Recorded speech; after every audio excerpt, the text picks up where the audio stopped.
The jets you are flying against are smaller, faster, and more maneuverable. Just like the enemy MiGs. The clock is ticking, and as of now, we are keeping score. Oh, hell yeah, let me in on some of that action. Aw, no upgraded versions. Wait a second.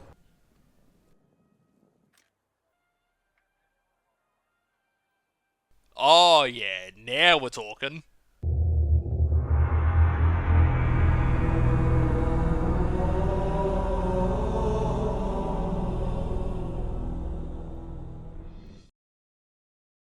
The A4 Skyhawk, affectionately nicknamed the Scooter for its zippy and nimble flight characteristics, the Skyhawk was a light bomber/attack aircraft introduced in the late 1950s in response to a US Navy and Marine Corps requirement for an aircraft to replace the older propeller-driven A1 Skyraider. What US got was an attacker that could carry a payload the same size as a B-17 Flying Fortress bomber, while being less than half of the latter's size. Which, that sounds like an exaggeration, but no, the Skyhawk had the capacity to carry about 4 tons worth of bombs, about the same as the average mission profile for a fortress. The Skyhawk first cut its teeth in combat during the Vietnam War, but it was more famously used during the Falklands War, in which Argentine Skyhawks sunk 3 British warships and damaged another 3. However, while Argentina was the most famous user of the type in combat, it wasn't the Skyhawk's largest foreign operator. No, that title belongs to the Israeli Air Force.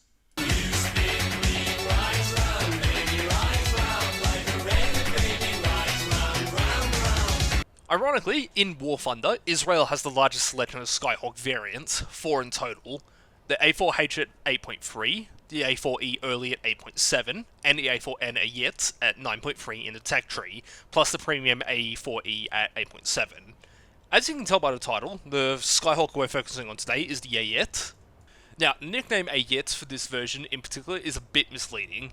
Ayit, the Hebrew word meaning eagle, is the Israeli nickname for all of its Skyhawk versions, and not just the A4N being referenced now. But hey, semantics. In War Thunder, the A4N Ayit is the best performing Skyhawk variant in the game. It has the best engine out of any variant, by far the best air-to-air loadout available to any variant, with the ability to carry AIM-9Ds and Shafrir 2s, 60 countermeasures, and an impressive list of air-to-ground munitions, including bullpups, Mavericks, and a GBU-A TV-guided bomb. Although, I'll be real, I've never used this thing for ground pounding, so we're not going to cover that in any detail. All of this on an airframe at 9.3. Not the worst, all things considered. Now, because it is a subsonic aircraft at 9.3, a lot of the aircraft you'll face can handily outrun you in a straight line. However, you have AIM-9Ds, and because a lot of these supersonics don't have countermeasures,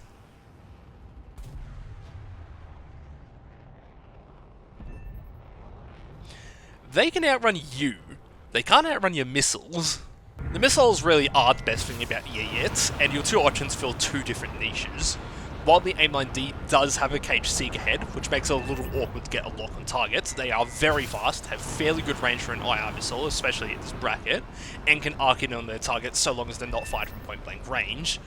These are your go-to missiles for anything that can outrun you. F-100s, F-104s, MiG-19s, MiG-21s, Mirages, all of those supersonics that don't have countermeasures. Then on the other hand are the Shafrir 2s. These have an uncaged seeker head, which makes them better for these close range fights, and while they're a fair bit slower than the AIM-9D, the lack of speed actually gives them a decent ability to pull, which can net you some pretty funny off-broadside shots from time to time. As far as offensive options go, you also have guns, which exist. As opposed to the American Skyhawks, which get the 20mm Colt cannons, the Israeli Skyhawks, and by extension the Ayit, get the French 30mm Defa cannons. You have 2 of them, 150 rounds per gun for 300 rounds in total.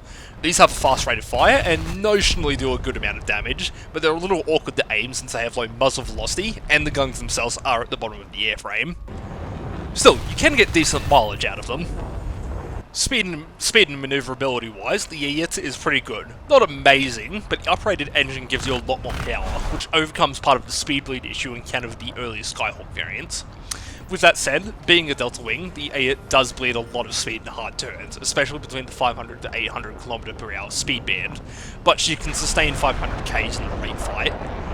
The aircraft has good nose authority at low to medium speeds, and she can outturn a lot of supersonics, but most subsonic aircraft you'll encounter have better sustained turn circles.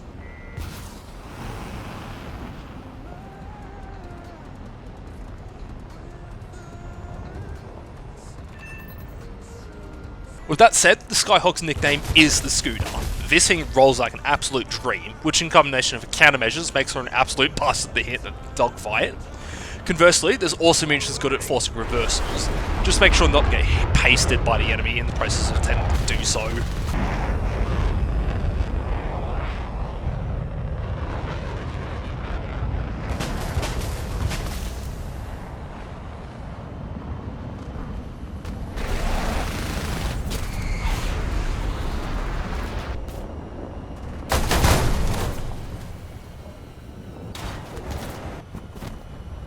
A word of warning though, be careful putting high G turns at around 800k IAS, and especially above 900, a speed that's pretty easily achievable flying level at altitude or by diving, because if you put for a second too hard, the wings like to go. Gameplay wise, I like to climb at a 20-degree angle until I hit about 5,000 meters and coast in towards the middle of the map. From there, I'll either contest fighters at co-outs or drop in on people that aren't paying attention. If anybody tries to slam you with radar missiles in the head-on, offset to the side and pop chaff before turning back in and lobbing an aimline D as they pass by.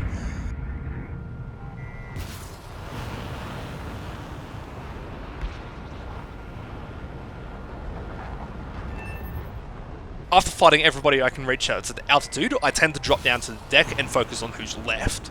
And if I'm still alive after that, I'll focus on ground targets until I'm out of ammo or until the match is over. And that's pretty much all there is to it as far as the gameplay loop goes. Climb, head in, smack people out of the air who try to run with your sidewinders, smack anybody else in a dogfight with your missiles and guns, pop chaff and flares as needed, and fight like hell until you win or until you die.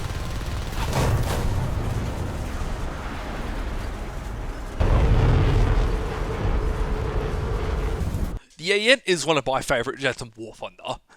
Hell, it's my most played aircraft in the game by a long shot. And if you ever find yourself playing the Israeli tech tree, give it a try.